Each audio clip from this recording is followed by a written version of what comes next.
The word that popped into my head this morning was perspective. And that's all they gave me was a word. And yet I feel there's a whole important dialogue to be had about it, or monologue, if you will. Because really, it's one thing most people don't have. Most of us live so close to our idea of who we are, the imprisonment in our own very small, contained nature, that we just don't have a clue to the larger context of our lives. Most of our perspectives are like that close. You know, it's like, and you're just staring at your own stuff over and over and over and over. And if it has pain in it, which almost everybody's life does, that's got your full attention. And even if it doesn't last day and night, it reoccurs, and your mind, even when you're not experiencing the pain, is always waiting for it to come back. Sort of greeting it when it does, and really not knowing what to do about it. And I don't mean to limit this to pain, because so many of us have so many, what I've talked about a lot is issues. And the issues of our lives are so engaging and preoccupying that we don't get very much of what we're in, why we're here, what this is, who we are. We really don't have a perspective. We're just caught. And being caught is a source of suffering, because it means you're not free. You know, we have this poor little bird downstairs that's been in our cage forever, and probably would be terrified if we even tried to let it out. But I always feel terrible about it. I wish we never had a bird. But we do, and he's the last one of 4 left. And I sit with him, and his quiet pleas to understand what it all is about. I actually dreamt about him the other night. He wasn't a bird in my dream. He was just a being. And he was going, what? And it was really so painful. And I stand with him. I stand with him a lot, and I try to talk to him and be very open with him. And I mean, he's got a life. He's got a life, and he's having a fairly good time, but he has literally no perspective. And I felt all of our dilemma in him. So how do you get perspective in life? Well, whatever releases you from the moment of your preoccupation, whatever does it, for many people it's turning on the tube. Turn on the TV, and for a moment you're in somebody else's life, sort of watching it through the prism of your own existence, but you're watching it and you're a little bit relieved from having to be just caught in you. And television is one of the amazing distractions. I mean, it's only existed for, 75 years maybe. And what was the world before television? How did you get perspective, or how did you get released from the prison of your own sort of making before television? Well, you all know. Books. You would get a book, and you could open a page, and suddenly you were in someone else's life. And a book was even in a way better than television, because it really took you deeper. You were not the narrator of the book, the writer of the book was the narrator. When you watch a movie or television, there's a part of you that's really dynamically putting pieces together and interacting. When you read a book, you kind of give yourself over to the writer. And as you enter into that world, for a very long time, you're free of you. And it's a real perspective. And every so often you get to measure your life, because you comes back into the picture with a new idea that the book gave you. a way another character saw life the way that you don't, or a way other people lived that really isn't your experience. And you started to have a larger view of the contained world that we're in. Before books, and concurrent with all of this, is other people. And if you spend any time talking to another person, you start to realize they don't see things the way you do. They have a different perspective. You look at it this way, they look at it this way. And you go, oh, well, that's helpful, because maybe my version of it isn't the only version of it. Maybe there is another way to see things. And you have a kind of conceptual idea that you are imprisoned in your own viewpoint, but there are other viewpoints. And having other viewpoints is really valuable because it helps you understand that there's a bigger world out there than the one you imagine is your private world. And slowly you begin to find ways to release yourself from some of your restricted nature because other people help you see it differently. And that's very valuable. So reaching out into other is one of the ways to release yourself and to expand your perspective. And then there are teachers out there who talk about their big vision of the world, and they give you a very big perspective. A lot of them become spiritual leaders or religious teachers or the founders of religions themselves, and you start to look at the world through a much, much bigger perspective, a much bigger viewpoint, which is the viewpoint they give you. And you kind of interact with that viewpoint and you go, I buy that. Well, I'm not sure I buy that. But you start to refashion or reconstruct your persona and your being as now projected through so many other possible perspectives. All of these perspectives are limited to your mind's engagement with and interpretation of them.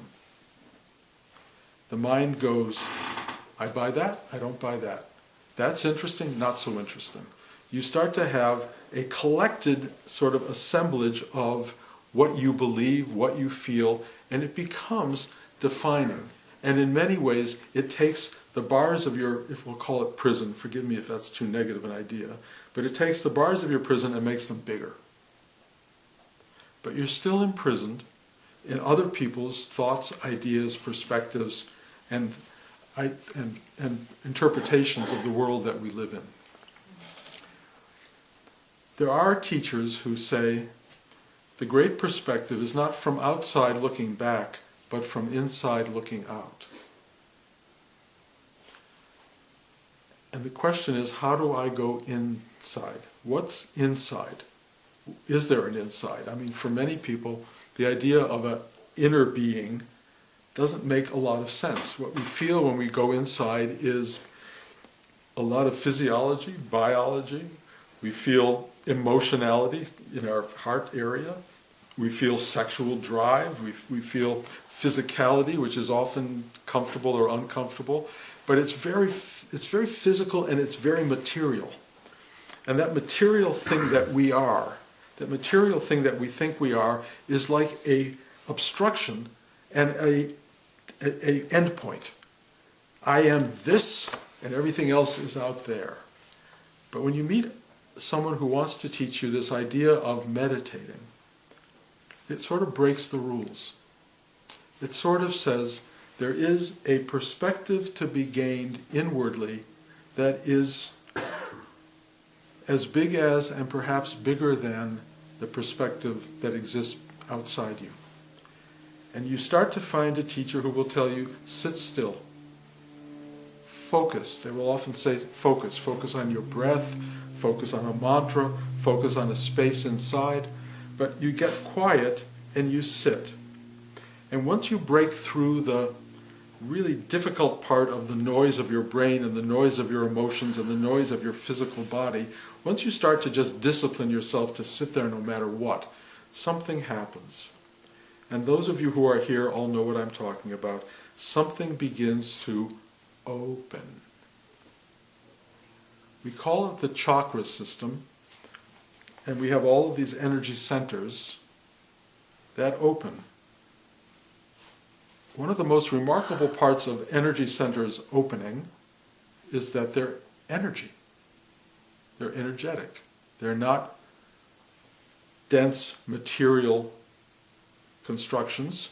They are constructions of an energetic nature that appears to be not fixed and locked, but in a sense flowing and open and available and capable of opening more and more and more and more, or allowing you to go deeper and deeper and deeper and deeper. The more they open, the more you enter into, if you will, the stem of your existence. You start to go down into the flowering petals, below the petals. This opening occurs and you start to feel the vastness of your being. It's so big. You're going inward, inward, inward, and the outer world that you're familiar with starts to go further and further and further and further away. Talk about perspective.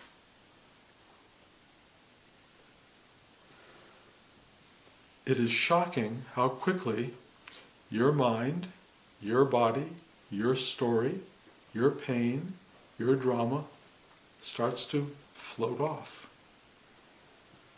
And you become released from your suffering in a way. Suffering's powerful and it exerts a pull, and we all know that. But as you start to surround it with this deepening, expanding awareness, it embraces all of that and then goes deeper. And as it goes deeper, you start to see the universe and your place in it. You start to see how small the planet Earth is, how small our galaxy is, how small the millions of galaxies around us are. It just gets bigger and bigger. Where do you fit in all of that? You're barely a microbe of existence. You're still there in some fundamental way, but it would even be hard to locate yourself. Because as you really, really, really expand, the you that you remember is lost in the galactic space. It's just lost. Not that it's gone, it doesn't mean a lot. It's funny how fast it goes gone. And there's still this thing, which is deeply aware, deeply present, deeply expansive, both material and immaterial. You can maybe call it energetic. It's a cosmic awareness, it's a consciousness, it's a knowing, and it has no locality. Because no matter where you are, it's not in relation to anything because it is in some ways connected to everything. And it gets more and more massive on some level, and yet tiny, microscopically small at the same time. This is the journey into you. This is the journey into your true perspective. I will tell you, one of the things it does not provide when you go deep into your true nature and your true self is clarity about anything. You will not go deep into yourself and go, I get it. That's how I solved that problem. You will suddenly realize there's no problem to be solved. There's nothing to be done. There is nothing going on at all except this expansive knowing. And even in that knowing, time and space, place, matter, all of that begins to break apart. There's nothing there. And yet, you know you are that. You are there. That's all you are, is there. Or in a much more concise way, here. You are here. What's so fascinating is you go into that deep vista of being, and then you slowly journey back into body, mind, world, planet, atmosphere, space, me, and It's no other than there. It's still here. It's the here of here. And now you're back in your small perspective, but you have a profound awareness of where that perspective comes from. That perspective is infinite even when you are sitting here in the finite. For all of your difficulties and struggles and problems and dreams and dramas, you are, even now, one with all there is. You are the vastness of being and the microscopic being at the same time. What does it value you to know that? Well, it's a question I ask myself all the time, because I still live in a body called Bruce.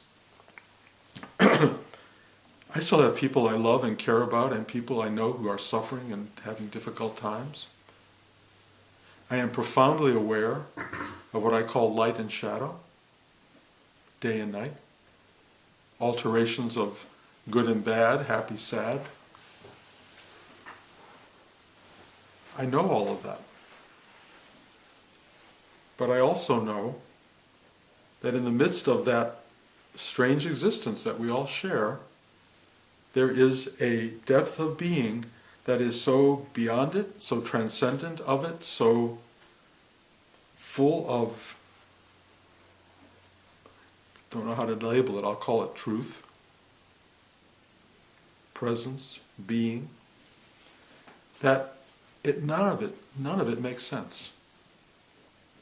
Period. I cannot ask why any of this is happening, because there seems to be no answer. Even the question becomes kind of beside the point. What is the point is I am. And the I am that I express, and that we all express, knows itself. It knows itself right at this moment as you. It's very particular. It has your name on it. It has your experiences, your dramas, your joys, your sadness, your hopes, your ambitions, your failures. It's all wrapped up. It's all wrapped up in that. And yet, the minute you dive deep in your meditative practice, gone, gone, free. There you are.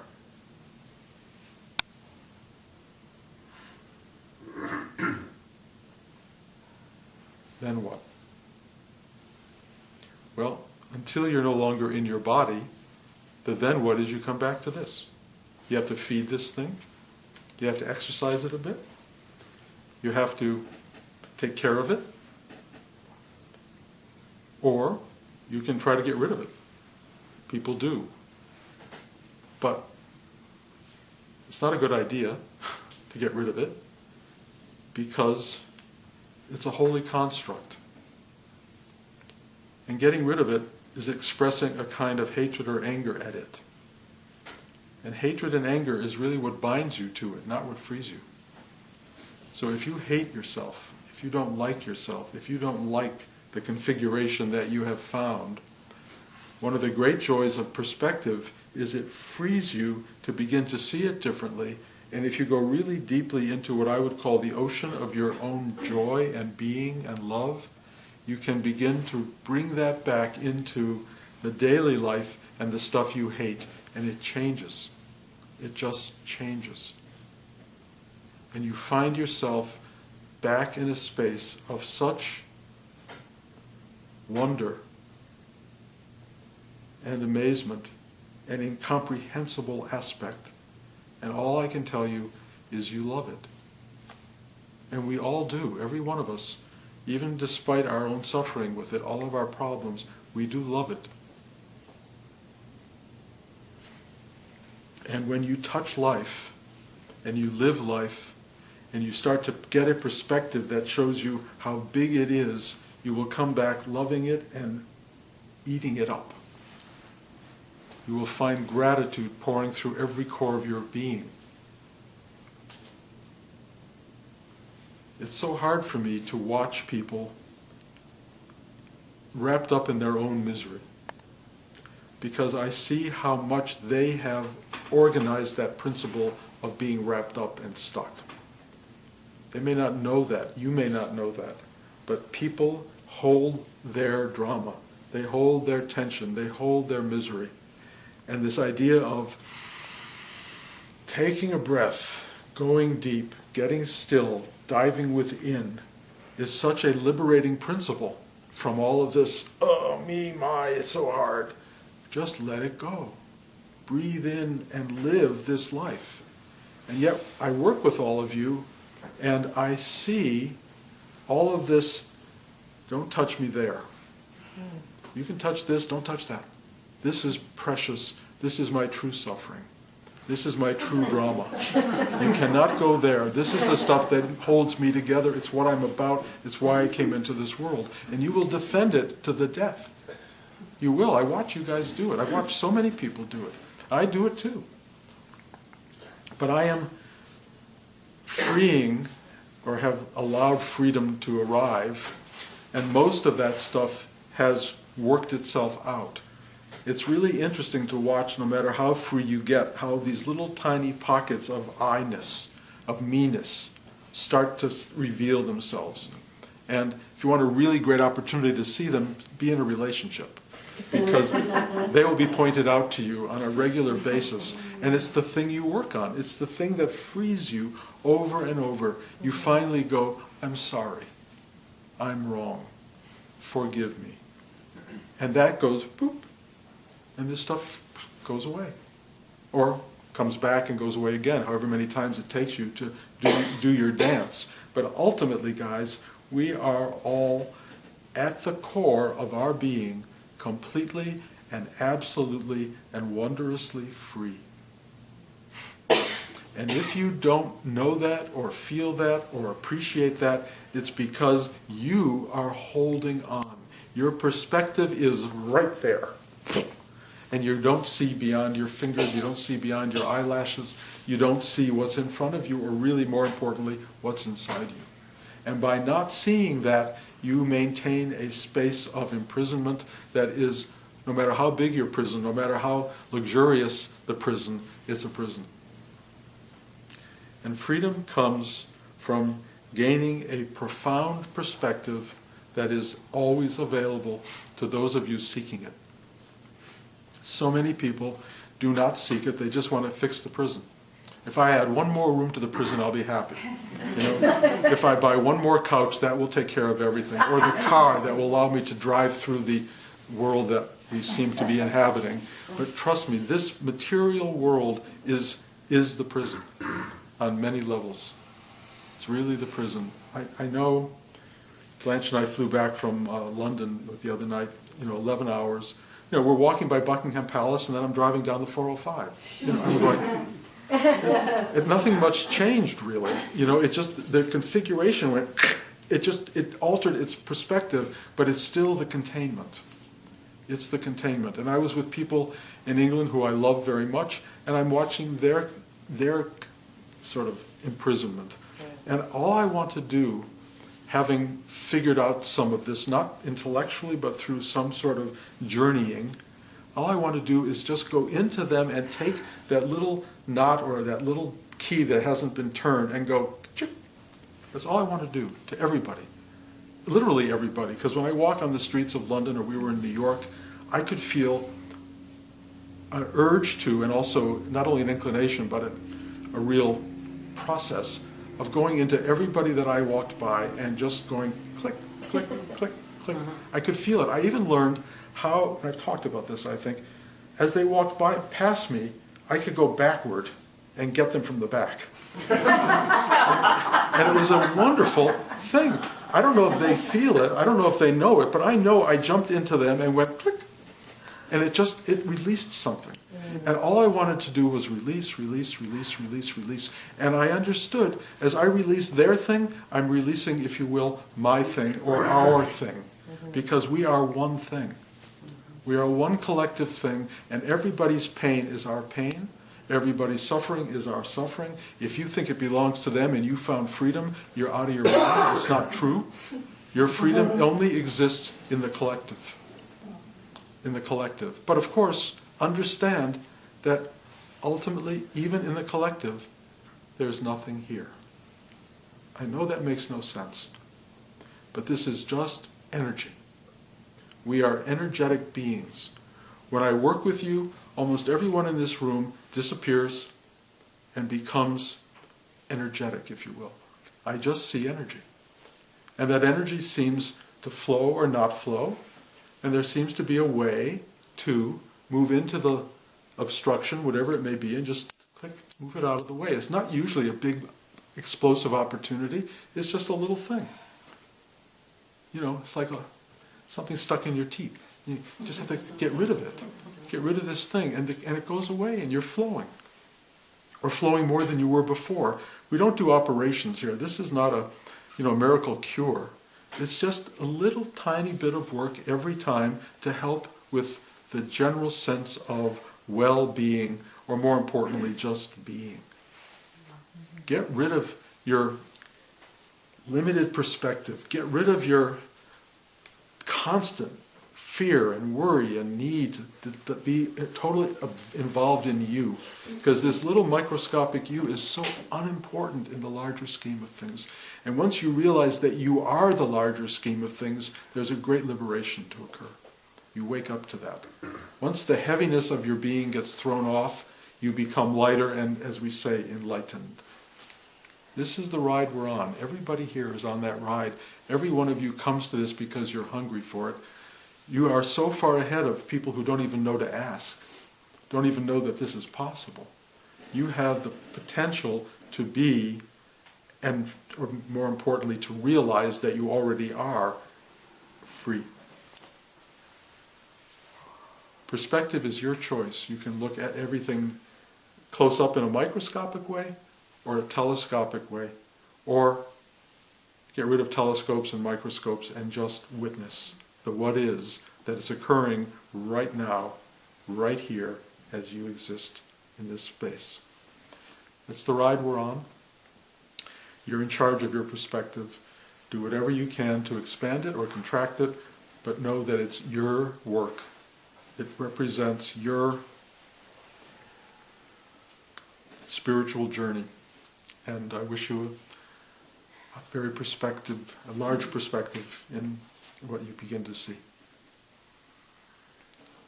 Any questions? Done. Good. I have one. Okay. How do you know when the perspective you're having is the right perspective? It's funny.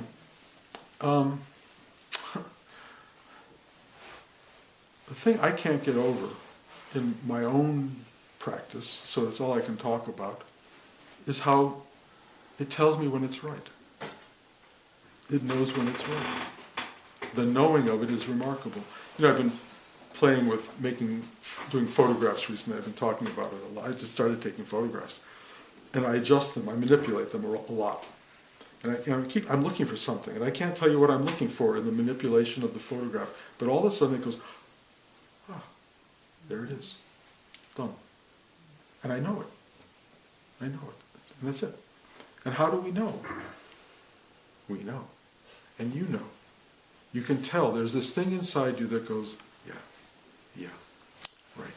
And it's not your personality, it's not your mind, it's not an ego. It really is something that goes right through the core of the being. And the great thing, this is a little more complicated, but it's extraordinary, is that every moment is perfectly right. Every second as it is perfectly right. And discovering that perfection, going, yes, to the worst things possible, to whatever's going on, just going, kind of thy will be done. That is the same alignment. It goes, it is powerful to accept what is. It's the true teaching. This is it. This is not happening by chance. It's not a mistake. It may be awful. It may not be the way you perceive it, expect it to be, or want it to be. It's the way it is. And the minute you align with what is, freedom. It may not feel good in your terms, but it will feel, I know. I know. And you know. Anyone else? Can you speak to, I get this concept like we get it when we all get it, and then being with someone else's suffering, being with somebody else's pain, there's a level of capacity that I've experienced for that, and then there becomes a moment when I'm like, okay, well, I don't have to do with that, I'm done, that's all I can do. Yeah. Can you speak to that moment, to how to open more to it? So. Yeah, well, it's a good one. There's a little picture of that Syrian boy sitting on a chair in Syria, and it was in the news, all the papers. I literally couldn't look at it. I had to turn off the TV, I had to get rid of the newspaper. It was more suffering than I could handle. Just so, it was so unbearable. And yet I can't get rid of it inside. And so it's still sitting with me, and it's pulling me deeper and deeper into a kind of universal, I can only call it compassion. And compassion is not comfortable. It's a profound kind of sadness at what we do to one another, and why that we don't have to do it. Just the knowledge that we don't have to live the way this planet seems to conduct itself. It's not required, but it's how it is. And so this compassion goes out, and it fills the space where that little boy is, but literally everyone in between, everyone around me, every one of you are participating in what is, for me, an expanding compassion. I never knew compassion could be that big. You know, the Dalai Lama talks about it all the time. I think it's his great teaching. I never got it. It was like compassion was a word, you know, something you should have. But I don't have compassion. I am compassion. And I don't mean to say Bruce is compassion. I mean the essence of this being is compassion, and it's the essence of your being. And so when you feel the door saying, I can't go through it, it's too hard, it's too much, walk through it. Do everything you can to walk through it. Or just stand outside the door until it opens. You know, better to try to knock. Because you can sit outside a door for a long time, pretending you're going to go through, but you never let yourself go through it. It hurts. That's the thing I can't get over. I kept thinking spiritual awakening would be freedom from pain. Not at all. No, it's bigger than I've ever known. But also the joy is bigger, and there's this unbelievable sense of we're lucky to be here. So, you know, so many people I know want spiritual whatever so they can get free of what you're going to end up not being free of. You're going to end up being it itself. The freedom comes in that it's not you and it. It's just what is. And it's you know, we live in a very strange world where that which is born dies. That's the essence. It comes into being and is already going out of being. You know, and what does that mean? It means that every instant of our lives is so poignant, so filled with the miracle of being, that even though it leaves and goes away, somehow the mere fact of that is what makes the being so precious. And what is the going away? Well, there are deep intimations when you go deeply in yourself that there's no away. It doesn't go anywhere. That death is not an ending to anything. It is infinite, eternal, and that's what you are. And that's what really starts to flood through you more and more.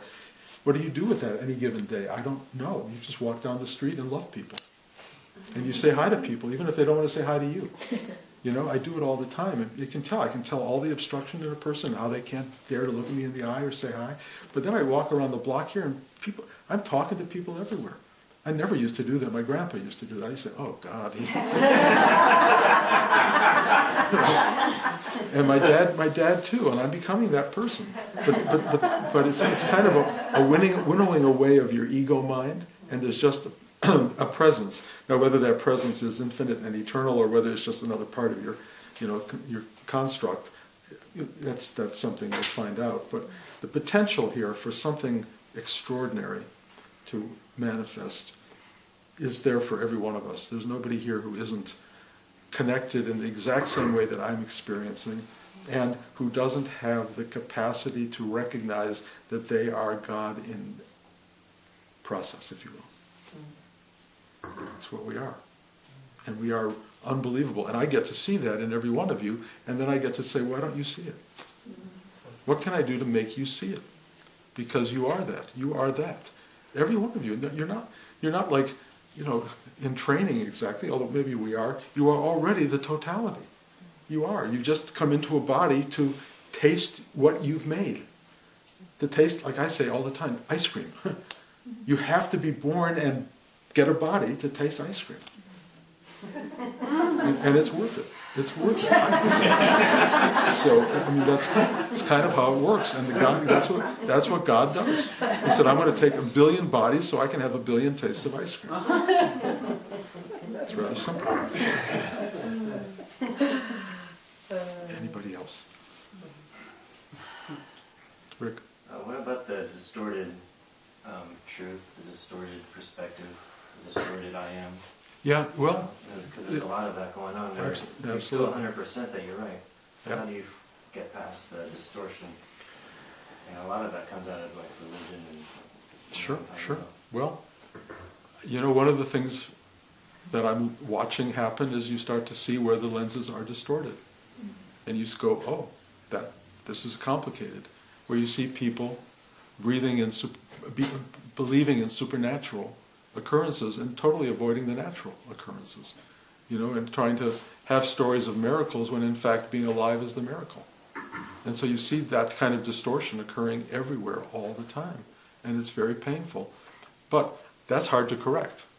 There's certain lenses that some people would rather just be half blind and walk through life that way because it's comfortable or familiar. But if you really want to get undistorted, it's possible. On the other hand, because we come from so many different perspectives, a lot of people will look at your lack of distortion as another kind of distortion. That's what's going to happen. So I think the only thing that you can really do is do your own journey and get your own distortion fixed. That's the only thing you can do. And don't trust anybody else to do it. You have to do it. And you will hopefully, I think, know when you have done it. Because you will see with a very clear, compassionate, and loving eye where distortion exists for you. And it will disappear and disappear, and then you can try to help other people do it. But I'm telling you, mostly what a good teacher does is inspires you to do it. Because I can't do it for you. What I can do for you, Rick, or anybody, I can hug you. I have a really big heart. And I can hug you, and that helps a little bit in doing something. But that doesn't change your journey. It just helps it. I can do energy work with you guys and help little tiny things, feel better for the moment, just like a doctor can give us aspirin or whatever they will give us. But ultimately, it's your journey through your pain, through your suffering, through your stuff, to get to the place of knowing what's distorted and what is not. And you can, and you will. And if you don't have an answer to that, keep working. Okay? Be back here in a month. Classes every Sunday for those of you who want to be here. And all I want to leave you with is, I hope, some motivation to keep this thing going, because I will tell you from my own expanding sense of being that it's worth it. So keep at it. Thank you. Thank you.